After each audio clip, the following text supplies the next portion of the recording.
Once upon a time, there was a blind boy, and every day the boy walked a long distance from his home to the park, where he sat at the gates the whole day long, with dark glasses in his eyes and a walking stick and the hat at his foot. The boy sat there looking up at the sky as if somehow waiting for the coins to drop in his hat. Next to him was a board which said, "I'm blind, please help." And waiting from morning till dusk, the boy sat there every day of his life. And at the end of the day, he would gather whatever coins he would get. Sometimes it would be just a fistful of coins, and some days there were none. And he would walk back home after that. One day in the morning, he sat at the gate of the park, just like his usual self. And there was a man who was walking by, and he saw the blind boy, and he stopped. And he took out some coins from his pocket, and he dropped them in his hat. And then he picked up his signboard, and he wrote something on it and put it back, and he walked away. And then something very magical happened. Cling, cling, cling, cling, cling. The coins didn't stop falling. Everyone who passed that blind boy that day read that signboard and dropped his coins. Sometime in the afternoon, the boy reached out to touch his hat to see what he's got. And he was surprised to see that the hat was overflowing with coins, and all across near his feet there were coins. And so he very quietly went down on his knees and he gathered all the coins with a smile on his face. He'd smiled after a very long time. That evening, that man came back, and this time the blind boy identified him by his footsteps. And he said, you were here this morning. What did you write in my board? Look at this. I've never got so much of money in the last 3 years that I've been sitting here. What did you write? The man held the boy's hand and said, I said what you wanted to say, but I said it differently. The board said, today is a beautiful day, and I cannot watch it. The boy stated the fact of his life, and the man just made a story out of it. In fact, when he said that I cannot see the beauty in the day, he just communicated what the boy was living with, that is darkness. A simple change in communication made fact into a story. And in that story, every passerby, whoever read that, identified or saw the pain in that boy's life. Perhaps that is what made the coins kept falling, cling, cling, cling, cling, cling. That is the power of communication. And this, my dear viewers, is the power of a good story. Good evening, I'm Rituparna, and welcome to Story Back. I'm very, very excited to welcome all of you to my first Google Hangout on storytelling and how it can be used as an effective communication tool. Joining me on this Hangout is my colleague and affiliate partner, Devdarshan, someone who's with 25 years of rich experience in communication. Devdarshan has a wealth of stories in his bag that has come from spending years in advising corporates and in their communities and business leaders in solving their communication problems.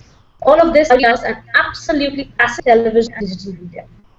Also over the years, he's worked with government, NGOs, bilateral and multilateral funding bodies in helping them use communications as a vital trigger for social change in education and in public policy. Currently, as communications consultant and founder of Strongkofee Leadership Communications, Devdarshan helps clients discover the right tools, strategies, and channels that can help them make powerful communications to their stakeholders and customers to help them generate the right brand visibility and marketing saliency. Apart from his advisory function, Dev has clocked nearly 700 training hours with more than 80 top corporates and institutions in India and abroad. Some of his winning modules include media handling, skills workshop, crisis communications and readiness, communications capacity building, and communication strategy. He is also a passionate speaker in top management schools, apart from being a part-time mentor in the Indian Institute of Management and the incubator for startups and social entrepreneurs to help them overcome their go-to-market challenges. So there's a wealth of stories out there, Dave, and I'm not kidding.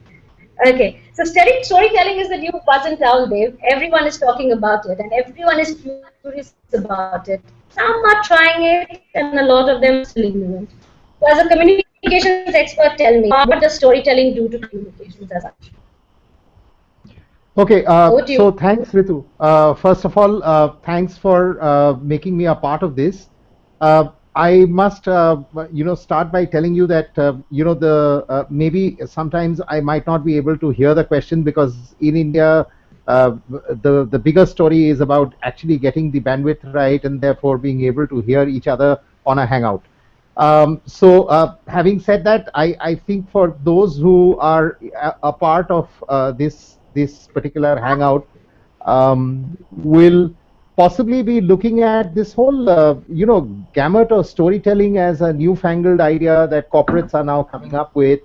Things that have always been there, but probably not been recognized as much as an institutionalized tool for corporate communication.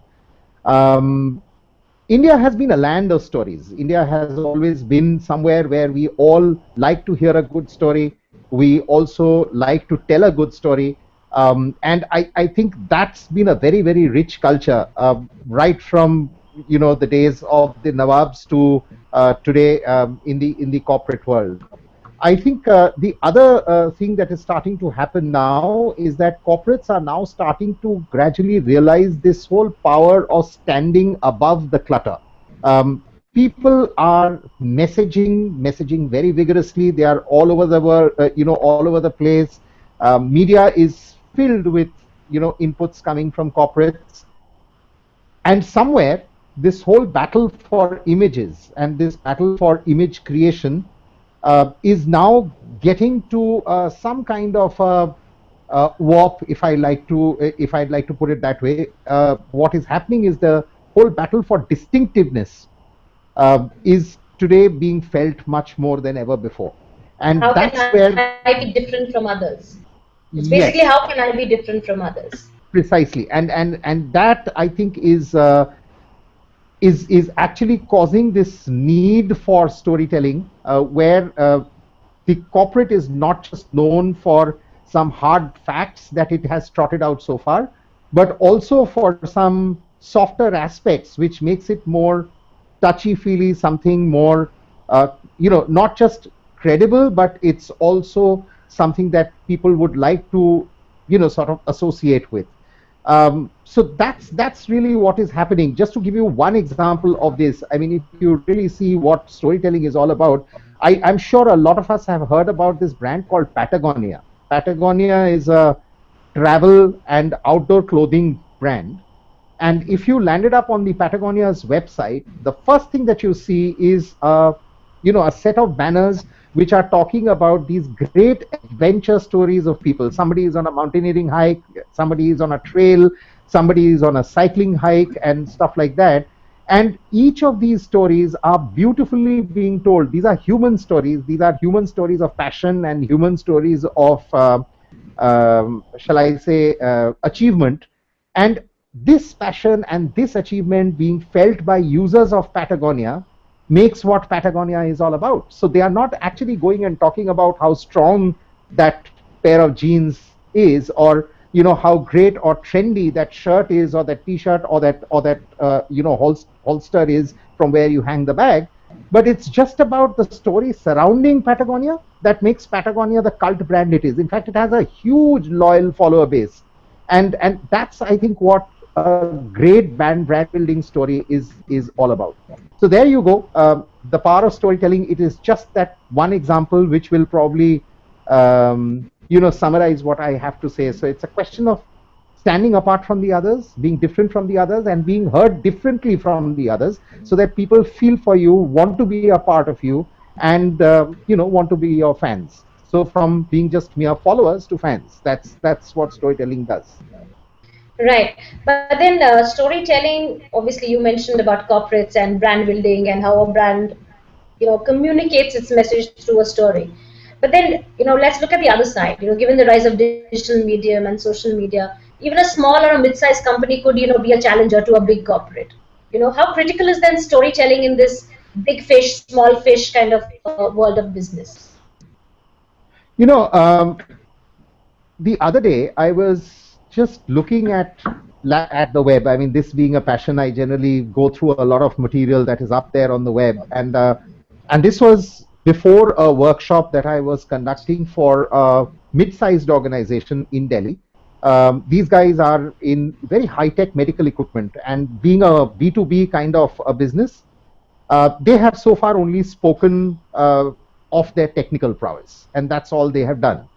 But what it does is that when this company goes out to the market and tries to recruit, young doctors, young technicians, and stuff like that, they would rather go for a very, very large brand where there is this halo around, and it sort of makes a lot of sense to be there, or they would like to go for a very dynamic young startup, like the tech space startups today, which are very sexy to be a part of, because not only there are frills and trappings of employment, but exciting stuff to do, e-commerce, all of those things. So it makes a lot of sense.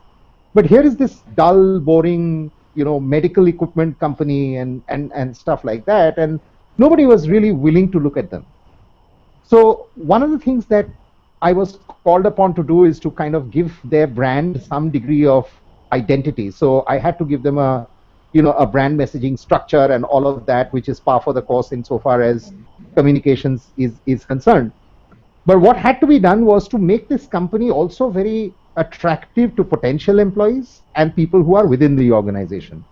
And that is where the power of storytelling had to kick in. Now, there were a lot of initiatives that the company was trotting out, and the idea was that somehow or the other, this whole bit about employee empowerment should come out.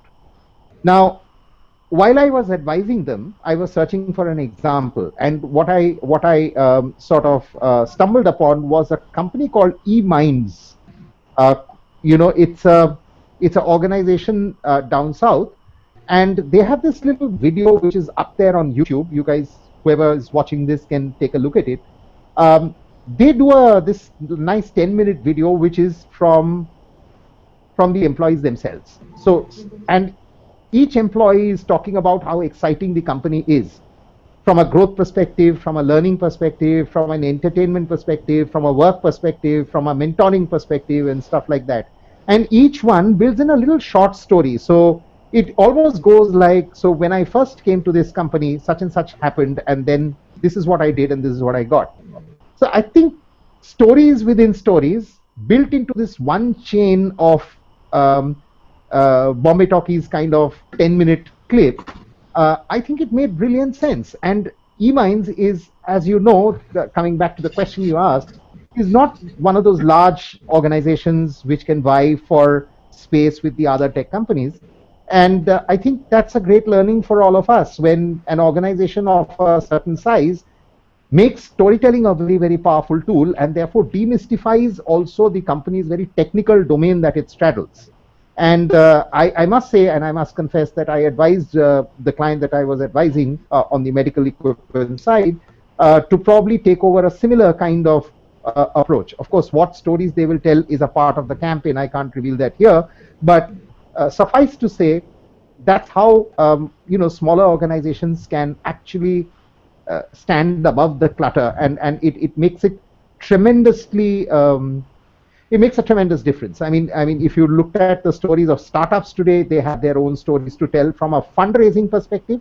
When you go out and say what you stand for, from the whole gamu of crowdsourced businesses is example of, or crowd-funded businesses is an example of powerful storytelling.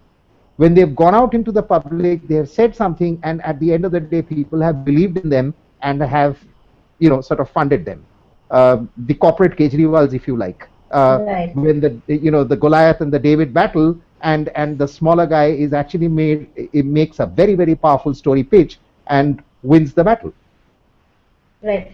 Like for instance, I believe that there are 3 C's of storytelling when it comes to whether it's a small fish, mid-sized fish, or the whale, or the shark, or whoever you'd like to call it in the world of business. I would say connect. To make connect with your prospect or your client or your potential client or somebody who you're trying to really impress in order to do business. So use your stories to connect with that person, tell them who you are, and convert them into customers. The moment is that moment when you stop believing that you represent a brand, but your brand is also a separate identity which has a character of its own.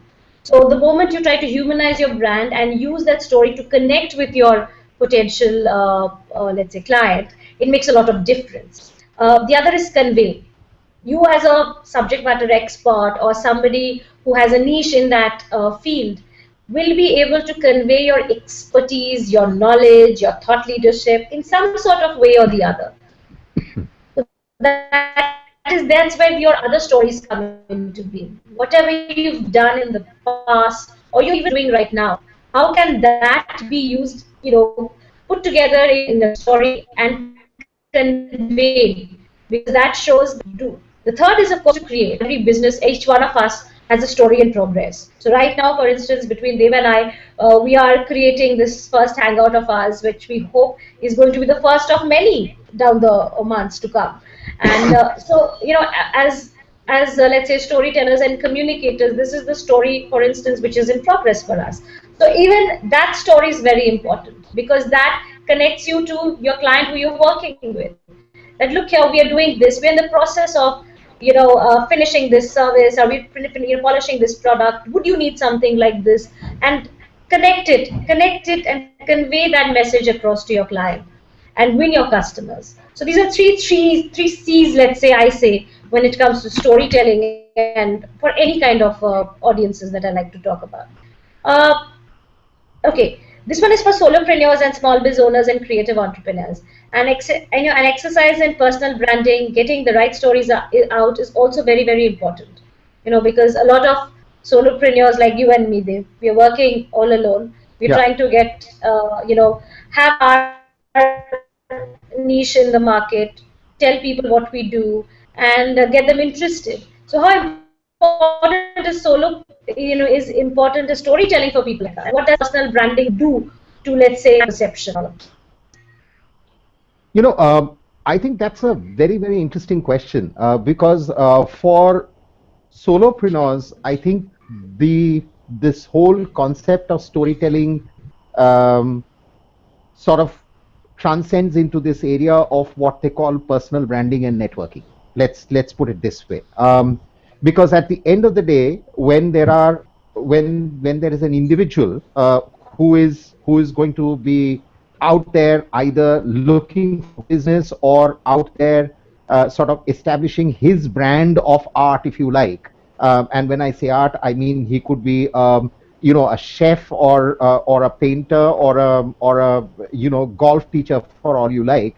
But at the end of the day, it's got to be something that the person is known for. And I think there, what that person does in his life and how he has achieved what he has achieved is something that is very, very important to go out and tell, for not just the fact that you need to be credible, but also from the point of view of people to get to know you in terms of how good are you in what you're offering out there in the market. So it's ultimately about building that personal brand. And when you are building that personal brand, like every other brand, whether it's a product or a corporate, the brand needs to be broken down into the core, the personality factors, and then the surround sound.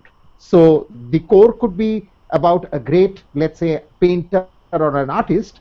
The personality factors will ideally have to be about somebody who's creative, somebody who has probably seen the world with or seen his surroundings with a Differently. different lens, somebody who's sensitive, somebody who is alive to various changes around him or her.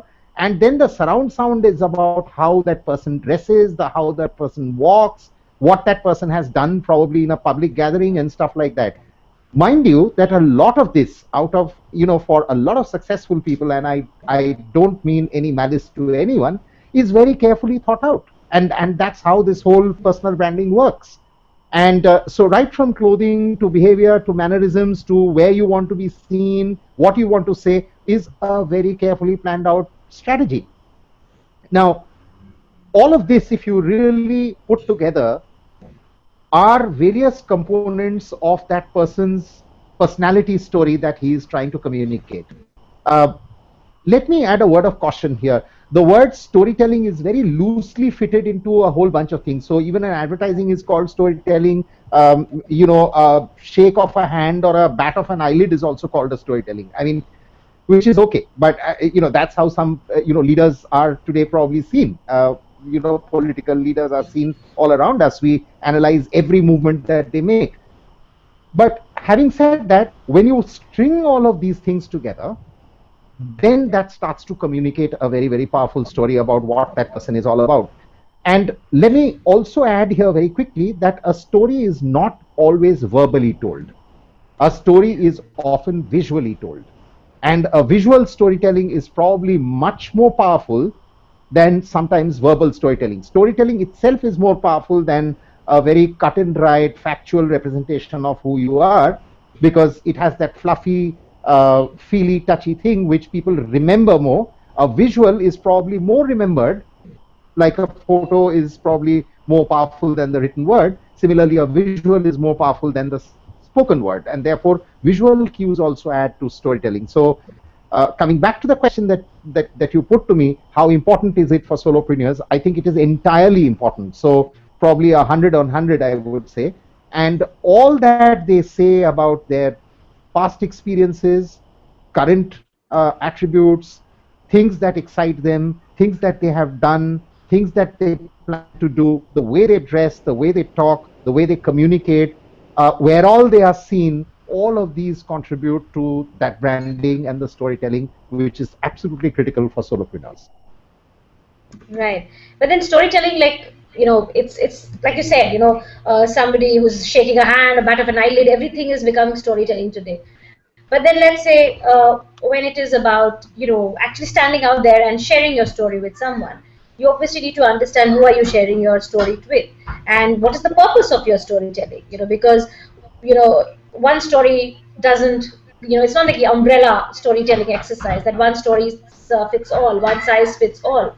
So you need to understand, everyone needs to understand where does every storytelling piece go, what are the intrinsic needs of your audience, what are they expecting out of you, what do they want to know. Like, for instance, if we talk of business terms, your senior management will have some kind of a storytelling need, your employees will have some kind of a storytelling need, your clients will have some kind of a storytelling need. So how does one identify broadly these areas of, let's say, audiences, and the purpose of, the whole sort of storytelling exercise? Um, you know, I would think that insofar as corporates are concerned, the audiences and stakeholders are pretty much a given. So every corporate knows who their stakeholders are, and every corporate knows what each stakeholder is probably looking for, in the sense that, in terms of expectations from them, organizations are fairly aware of what needs to be delivered to these people. What happens is that most of the time, a lot of this is communicated in the manner in which, in a manner where what we call the manufacturer's claim, quote unquote, which is that if I were to talk to the customer, I would probably say, these are the 5 reasons why you need to buy my product.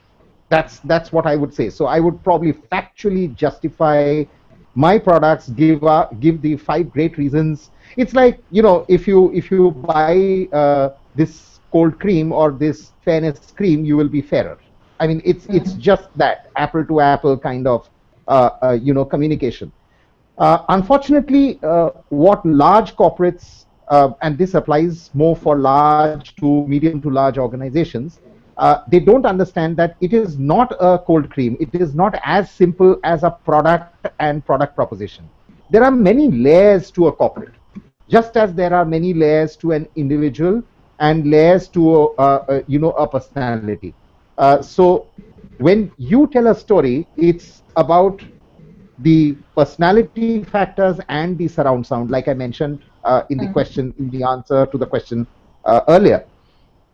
And I think that is where corporates need to understand that when they are speaking to the customers, or for that matter, let's say their investors, the investor is not looking at the most no-brainer sort of thing, which is profitability or how well the company is being run. It is probably looking at how socially committed that organization is. It is also probably committed at looking at how its corporate governance is functioning. It is probably looking at how well its HR works, how well or how happy its people are, and at the end of the day, how happy the customers are, and how good are they on the regulatory side. So if you see, the investor is not just looking at profitability as that one single most important factor. So what I'm trying to say is that you have a good question, Ritu, when you say, so each target audience, how does the corporate customize the questions? I have a slightly counterintuitive theory. What I'm saying is that a corporate, when it speaks, its messages and storytelling to a large extent has to be target audience agnostic. So as a customer, I can be interested in all those 5 things that an investor might be interested in. The investor is also interested in all those 5 things that a customer might be interested in. So what I'm saying is a personality is a sum total of 5 or 8 or 10 things. Now, as any part of the target audience community, I would still want to see the full personality and not a schizophrenic personality. So to that extent, a corporate might need to tell all the stories about all the layers that surrounds it equally well and equally powerfully, because often I might be wanting to look at various other aspects, even though I might just be a customer or an investor. So that's what I would think. So it's not a question of individually targeting it, but probably being able to tell a bunch of stories very, very well. And while you are doing it, the sub process of that is to then craft the stories based on one key message per audience very well. So if I've told the investment story, the customer story, the social story, etc., I'm keeping in mind that one typical audience and making that story for them. But when I'm putting it together, it is necessarily for all the 5 in a target audience agnostic manner. That's what I'm trying to say. Okay. Then give me an example of this kind of a storytelling that you're talking about, where it's any kind of a organization which has really catered where you want to talk, whether it's bad story, corporate story, really effectively, and how it has really benefited them. Let's take the example of Coca-Cola. This is one organization I have advised very closely for quite some time. And if you looked at Coca-Cola's all the various social initiatives that the organization has undertaken, whether it's a 5x20, which is about empowering thousands of women come 2020, or whether it is a Rahagiri, which is a fitness program, or for that matter, any other program that they associate themselves with, it is necessarily about healthy, active living. That's that one big message that goes out. That's what Coca-Cola has stood for. That is the key message that they would want to weave stories around: healthy, active living, empowerment, social enablement. These are some of the things that they would like all their stories to capture. Now, if you looked at one very fascinating story that Coca-Cola talks about, is how they came upon this whole concept of solar fridges. Now, these solar fridges, the story goes that one day the senior-most executive of Coca-Cola was traveling into one of the UP hinterlands in a hot summer day, and he was thirsting for something cold, and there was, it being a village, there was really nothing. And then he went into a shop, and in that shop they served him a Coke, but that Coke was all very hot and warm and boiling. And suddenly it struck him that, listen, if we are able to provide these shops these solar paneled fridges, then not only the fridge will run, but what will happen is that people will be able to get a cold chilled bottle of drink, and also that will increase the sales. And also those panels of the fridges can be used for people in the villages to come in and plug their mobile phones into, because electricity is a rarity in villages, and therefore they can charge their mobile phones. So what will happen is that, like the old chai ka dukan, this shop will suddenly become the new chai ka dukan or coke ka dukan, if you like, of the village. And that not only sort of Right. pushes up the revenues, but it also empowers the people who are running the shops. So they clearly got they funded a few women, they gave the fridges free to a lot of these villages and shops, etc. And that is a runaway success as far as Coca-Cola's marketing strategy and penetration is also concerned, and the social work that they have been able to do, and the impact that they have been able to bring. Now, how do they tell this story? This story is a story which they have told in terms of how these fridges were conceptualized, and then they go down to the ground and have people talking about it, the beneficiaries talking about it. So the impact story is being told in a very heartwarming, beautifully done way, and it's conveyed in in video and in social media websites and social forums and stuff like that. Now, just to link back to what I just now said, Ritu, a minute ago. So today, this story typically could be for, you would say, a typical PR practitioner would say, okay, so this is a story for regulators and policymakers because it is in the public, Right. sort of public decision making area. Good citizen is a good this thing. But I would say, take the example of Patagonia, and I would say this is a story which endears a customer or endears Coke to a customer much more than anybody else. So as somebody who would like to have a perception about an organization, even as a user of Coke or as a decision maker on Coke or a journalist like you, would have a perception. So it cuts across audiences. So a story has multiple points of impact Effects. if well told, and has effects. It's a question of identifying the key messages that you want to communicate, and then go and harness those stories and tell them well so that it cuts across all the target audiences that you are touching.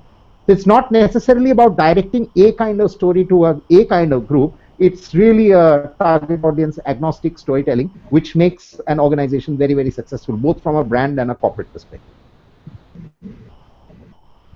It's like the story of this was that it's a beautiful day and I cannot see it. Maybe one of the passerby was had a fight with somebody at home and is rushing out and saying that I'm not going to go back home again. And another one who is perhaps battling some other kind of a problem or a trauma and is looking at the blind boy saying, okay, his the fact that he cannot see the world is a greater problem than mine. So everyone identifies with that one story, but in different, the way, the takeaways for each of them, the point of connect for each of them is different. The emotion that it triggers in each of them is different. And perhaps the response at least was the same. And like giving Dave's example of, let's say, one kind of a story which really caters to be about how it agree that a story actually evokes a response from an audience at the end of the day, and that's when Oh, it is yes. successful. Oh, yes, entirely. I think the audience response is today. Let's understand where storytelling is, why storytelling is. I mean, going back to the first question that you put to me, it's not just a question of standing above the clutter. I think storytelling today is a great tool for engagement because today the media scenario has completely changed with the advent of digital. Now, digital ensures or at least demands that you will have to have a lot being spoken about you in the public domain, and therefore two-way conversation is the principle on which digital thrives. So for a story being told, heartwarmingly and credibly will ensure that there is an engagement of the customer from both sides. And also the beauty of this is that today you have to be much more accountable with your story. So telling a story is no longer a pejorative today, as we used to say 5 years ago, that don't tell me a story, so telling a story used to be considered a pejorative. It used to be considered a spin. Today you can't go out and spin there, especially with the social media around, because then you'll be hacked to pieces in no time. And that precisely happens because there is a two-way communication. So it's no longer just what you want to say, it's ultimately what people are saying about you. The question is how well you see it, and that's where the trick is all about. Right. So let's go into like what kind of stories should everyone have? Like I say, what kind of stories should go into your story bag? I mean, and the must-haves that everyone should have when it comes to storytelling and especially communication. If you're trying to communicate who you are, what you do, what you're all about, and why should anyone be interested in you? There's some stories that you need to always figure out. So, Dev, what's your pick? I think there are some must-have stories for everybody. And I think the biggest must-have story is really about how I have made a difference. I mean, I think if you ask me, that's that central theme that you need to put out there. Who you are, what you plan to do, um, how you do it, how big is your organization, what are your brands, what are your products, is a function of, in a manner of, you know, in my view, the statutory representation that a well-made website is able to deliver. Uh, it exactly does so all these areas of who am I, what am I, where will I go, what do I have to offer, etc., you can cover that. But I think where the trick lies is to say, with all this arsenal, how have I made the difference? How have I made the difference to the customer? How have I made the difference to government? How have I made the difference to people and society? How have I made the difference to environment? And at the end of the day, how have I made a difference to myself, to my people, and to my brand? So the key theme is, how do I make the difference? What is my impact? That's a story that you need to have. But like I said, it's a novel. It's not a short story. This being the theme, then you have several chapters in that novel, making a difference from an environment perspective, making a difference from a people perspective, from a customer perspective, etc., etc. So that's really the novel. And then, of course, everything else. I mean, in terms of empowering the country, the economy, and stuff like that. If you looked at Google today, Google tells that story. It's the central theme being digital is a power of, or for that matter, the internet is the power of good.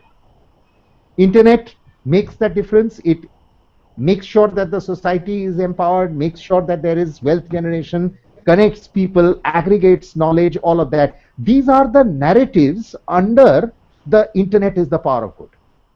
So to answer your question, what story you must have, the central theme is, how do I make a difference to me, to the people, to people outside, etc. And under that big theme, you have subplots. And therefore, that novel that you create is ultimately your story as a corporate. Like you mentioned Google. So Google has this very famous campaign called Dear Sophie. It's about a father who's had a little girl, and so he's raising that little child. So the moment that she is born, he opens, has a Gmail account for her, and from then on he starts writing, these emails to her, sending her pictures. So if, the whole idea of Google coming with Picasa album. So all her pictures go into Picasa, then all her videos go to YouTube, and every little he keeps writing these letters to her. So it's until she's grown up and she's a big girl. So it's that story of what Google does to a family and to, let's say, every user. It's a part of our life, and it's, let's say, that, to use a cliche, Google becomes the story bag of every individual. So everything that we do goes into Google Chrome, and how it has all been used as, goes under one big umbrella. So I think that's a great example of a storytelling when you mentioned about Google and what it does to people, right? What about just to, sorry, I'll just take half a second.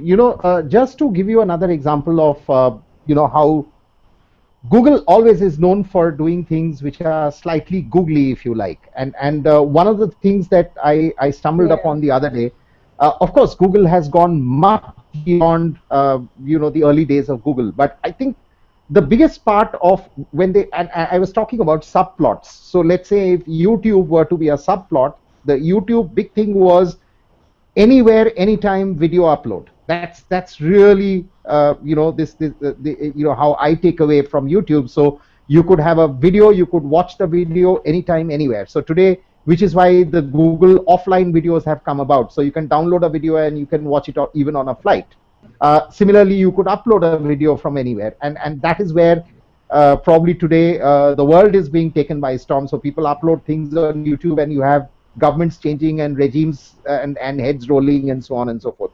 But the very first Google YouTube video, if I'm not mistaken, was by one of the sort of people who had conceptualized it, and he goes to a zoo and he stands in front of an elephant enclosure, and there's this little jumpy video which says, these are elephants at the back, they have big ears and they are very big animals and something like that, and he says, okay, bye bye, and he moves out. It is a very ridiculous, a very funny kind of thing, but this whole concept of you can actually shoot anything and upload anything just comes out from this little quirky little video which was there. This is one of the first few videos that were there, I believe, about YouTube, if I'm not factually incorrect. That's what I learned from somewhere. But I think the big message is that yeah, I mean, these subplots and these stories can be told in a number of ways, and it need not necessarily be what your product does or what you necessarily do. In fact, the more you are able to avoid it, the better. Yeah. What about employee stories? I mean, that's another huge world out there when you're trying to, let's say, give a face to every employee in your organization, or you want to really tell their stories. Who are the people behind a brand or behind any work that you do? Because it also brings them under the limelight. It gives them a face, it gives them a name, it gives them a character, and also it gives them a voice, most importantly, because that's the story which nobody really wants to know. I mean, at the end of the day, like Sachin's speech at when he retired at Wankhede, when he gave that long speech thanking all those people who are the people who made Sachin Tendulkar. So what does it do about them? That gave us all goosebumps when he said thank you to everyone. So when it is about an organization and it is about giving a face to all your employees, how important is storytelling in that employee marketing, employee empowerment, employee recognition? Because today in today's world, recognition works greater than reward. So the moment you make one employee a potential star of your organization and you give him that opportunity to come forward and share their story with not just the organization but even with external stakeholders and with the world. In fact, how much of an impact does it have on the corporate? You've said it. In fact, your question has all the answers in it. It is important. It empowers the employee. It also makes sure that the employees feel excited about the organization, all of that. What I'd like to therefore focus on, Ritu, is the how of it. So how Yeah. do you really do this? And I think one of the most interesting ways in which the corporate and the employees both can benefit out of a good storytelling is to make the employees protagonists of the corporate's story. So the organization so they simply become the characters of that novella or the novel that we talked about. So if there is a product creation chapter to that novel, one person becomes the protagonist. If there is an innovation story, then one person becomes the protagonist. If there is a maverick in the organization, then one person becomes the protagonist. If you are the official bard of the organization, the singer, the entertainer, one person becomes the protagonist. So I think using faces in the organization who are making a difference in a meaningful way in the corporate's growth cycle and life cycle can be a very good way of storytelling. So each one of these people are then being showcased in that particular light. So um, Virgin Atlantic, Richard Branson is the patron saint of the organization, and he tells his own story. So it's a mix of personal storytelling as well as the organizational storytelling and all of that is happening, and it builds a very distinctive Virgin brand. So similarly, I think in organizations, employees could be a part of that, of that novel, and each person then champions the cause of, let's say, one aspect of the organization's story, which could be innovation, growth, technology, HR, motivation, what have you. So that's I think how it needs to be. The fact that it needs to be done is today is a given, and there is, and organizations are doing what they can do. But I think what is most important is that a day zero recruitment presentation is certainly not the kind of story that you would want to tell, because that is then looked at very, very clinically, and it does not bring the warmth and the fuzziness and probably the fan following or the madness for which I would like to get introduced or work for an organization. Right. Then let's talk a little about this. Then we've agreed that there are lots of stories that exist, and everyone needs to tell a story. But what do we do with these stories? I mean, how do we mine these stories? How do we extract these stories? How do we harness these stories so that they become really good, powerful communication tools? And also, how do we take these stories out at the end of the day?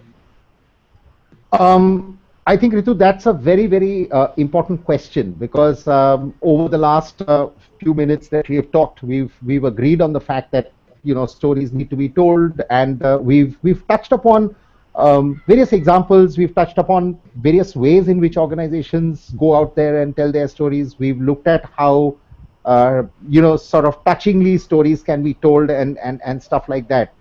But if you really analyze all of this, one thing that comes out as a common factor for all the organizations that has done some great storytelling, whether it is Patagonia, Coca-Cola, or for that matter, De Beers. If you looked at the diamond story that they have built in terms of the best diamonds, the best cuts, and so on and so forth.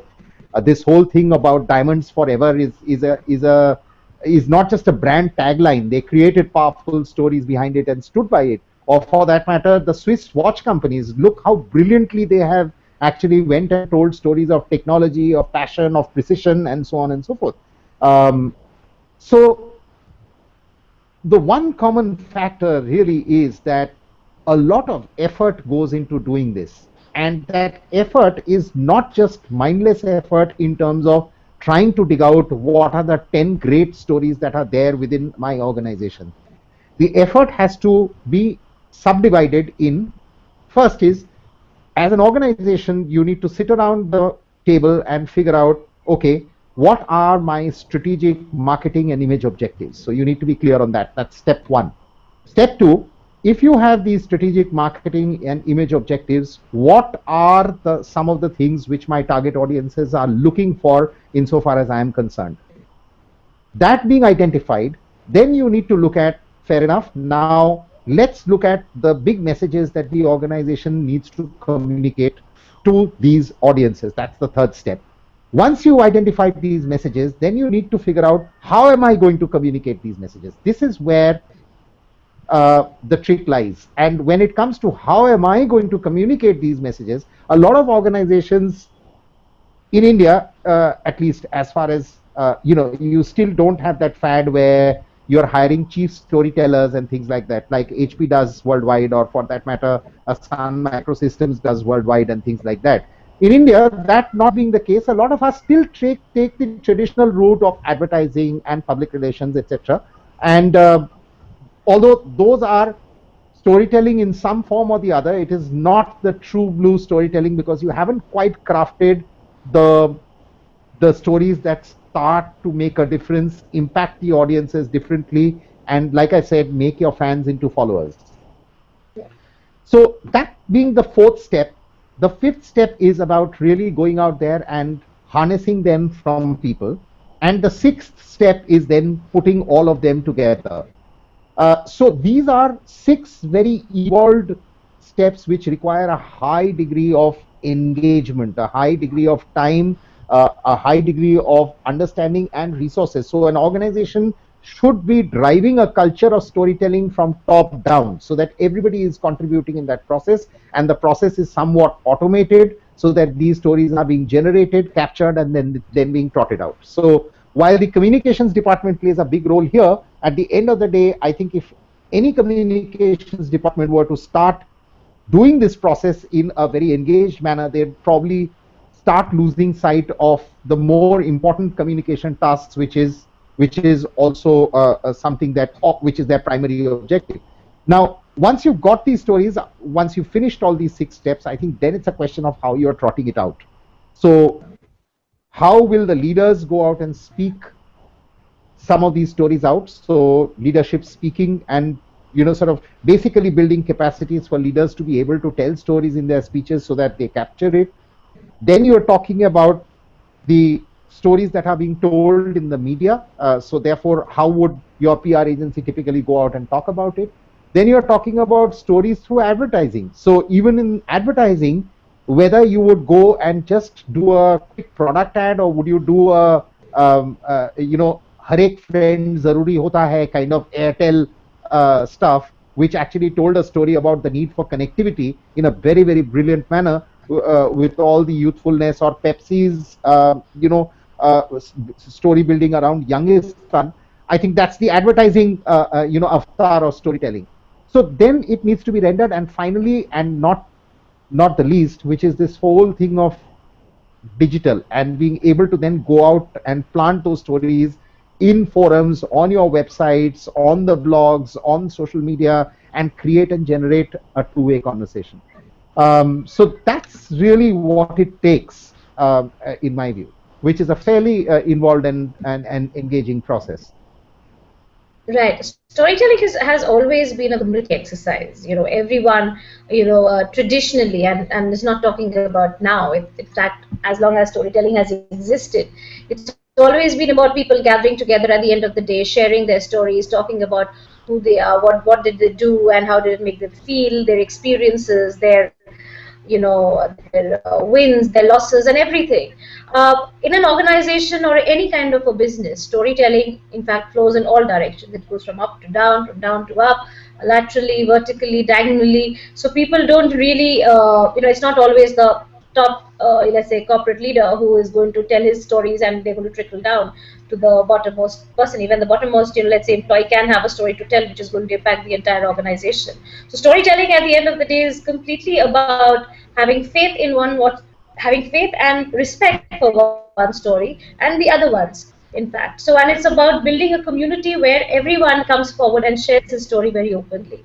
Storytelling is, like with everything else within an organization or for any other business, is defined by a strategy. So it's not just my mindly going out there and talking about oneself, or random sharing of stories. You would always want to know whether your story is impacting anyone or not. And like they've said, in the world of social media, whether it is generating conversations or not, because that's what we are all trying to do. But the most tricky bit in terms of storytelling is measuring of ROI. Is it very easy, Dave, to measure a return on investment? And is there a way to measure the efficacy of storytelling and whether it's really impacting anyone at the end of the day?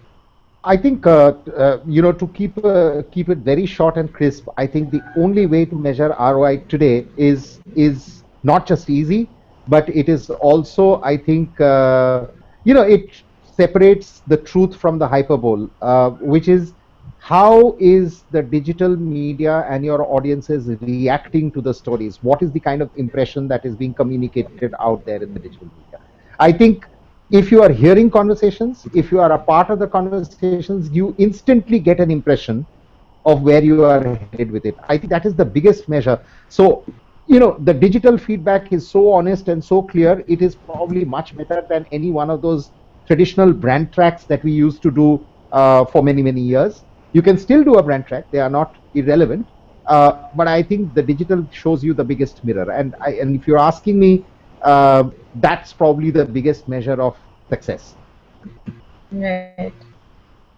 Okay, so on that note, I think it's time to end this hangout. Yeah. Communications for Dev is the brew that makes strong coffee. And for me, it's these wonderful stories that fill up my story bag. We're always available to you, so do reach out to us on social media or through email. We love stories and we would love to hear yours. Your story bag will bring you regular hangouts on storytelling, so keep watching. Don't forget to subscribe to our YouTube channel. Thank you for watching. Until the next time, keep believing in stories. Thank you, Ritu. Thanks. See you. Bye bye. See you. Bye bye. Bye then.